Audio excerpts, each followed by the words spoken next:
And David, Errol, and reaching for my coffee. we are having a coffee again. We were doing a lot of outside coffee because It's beautiful out. it's so beautiful that we don't want to be indoors. We live in Ithaca, and we don't have much left of this because it's, what is it, August, middle of August, and pretty soon it's gonna be snowing. But that's okay. We'll probably be out of town anyway. Today, people have asked me what's the blog content. Their blog content. They don't know what to write about, this and that. And I've talked to a lot of people, and in talking to them, there was like, man, you should write your story, Donna. Because I come from an Italian American neighborhood in Brooklyn. Okay, way back in the days. That's why you talk like that. That's why I talk like that. But I just want to share it. Like, if you could blog about anything, and a lot of people, because I'm in the middle of writing a book on my whole psychic journey and the whole bit, and it's really hard to write. But anyway, I'm doing that, and a couple of my friends, as I discussed it, they're like, "You got to put in the stories about Brooklyn, Donna. It's just amazing."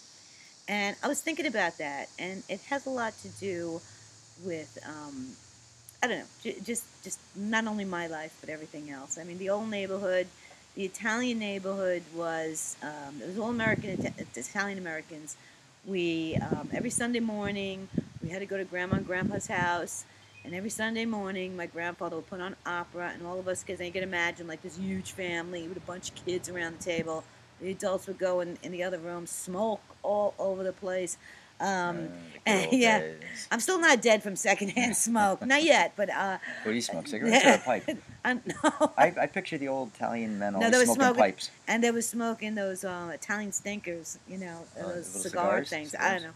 So anyway, we would sit around the table, and my grandfather would say how important it is because he was like this true blue American. He had Purple Hearts. I mean, like he had this incredible story. He's very patriotic. I think that's where I get my patriotism from. But he would He tell was a us transplant. He moved here he from came Italy. here from Italy. So Yeah. he spoke English and Italian. Yes, and German and French. Oh. And so anyway, he came over, and he wanted us to know Italian culture, all of his grandchildren. So he left us this legacy, which we hated to do because a bunch of little kids. You got to figure, 15 kids around the table.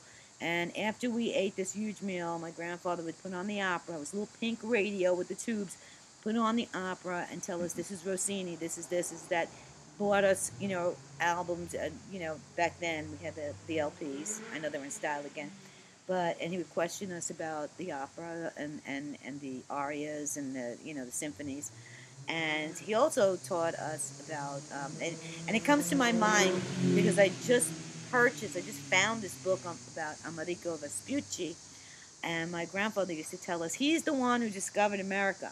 According to the Italians, he was the one, and he would tell us about Italian history.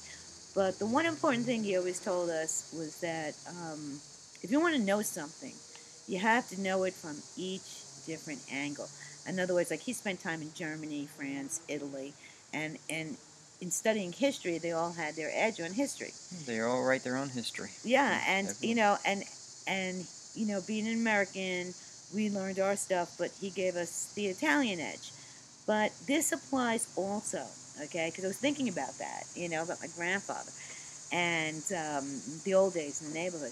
And this applies also when you're looking at things on your internet. If you're a blogger, you're looking for content, you're looking for a leader or whatever. Everybody has an edge, okay? It's probably the same thing, okay? It'll be the same. Well, when you say an edge, you mean about your own story?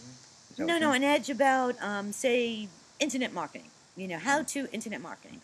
So someone will specialize in content, someone will specialize in relationships, someone will specialize in pay-per-click ads. Like we do blogging. Yeah. So we and specialize in blogging. We yeah, blog about blogging. Exactly. and so when you're looking out there, guys, there's a lot of free information, there's a lot of paid information. I like both, and I follow a lot of people that I do pay because, the content's great. But, talking about Grandpa and history and remembering all the different angles of history from, different places in the world about who discovered America, okay? So if you're looking at one specific thing, look at the whole platform.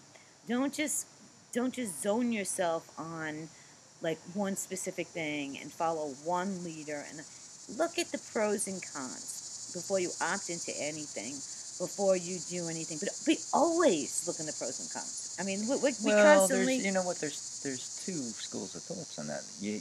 You do have to be open to all the different things you can do, but at some point in time you have to choose Exactly. one path. Because I know a lot of people that, and I've done this myself, you get so distracted, you say, I'm going to do this, I'm going to do that, I'm going to do that, I'm going to do this, and you end up getting nothing accomplished in any of them because you don't get deep enough into them. Yeah. In order to really drill down into something, at some point in time, after you've looked at a million things, you've got to say, choose. you got to say, okay, this is what I'm really going to focus on, and then you've got to get deeper into that and kind of put blinders onto all the other things, even though they may be cool. There's a lot of great things, but you have to kind of decide, okay, this is the path I'm going to go down, but I'm going to keep going down that path. Yeah, so kind of like, look pros and cons and whatever, and then choose what really resonates in your soul, and whatever that is, then you have to totally focus on that, and totally like put that into, apply it, and put that into action.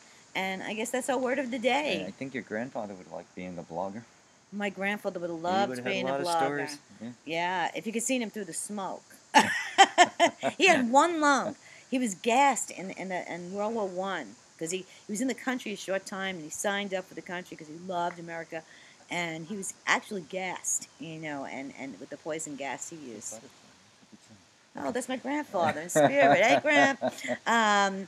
No, he was gassed, and he cured himself with lemons and garlic. He was in the morgue. It's an interesting story. But anyway, I don't want to get into details. Lemons and garlic, that's another good story. But we'll get into that later. Yeah, we'll get to We're gonna shut this one down for today and get back to work. And then we'll do the power of lemon and garlic. Yeah. Later, guys. Bye.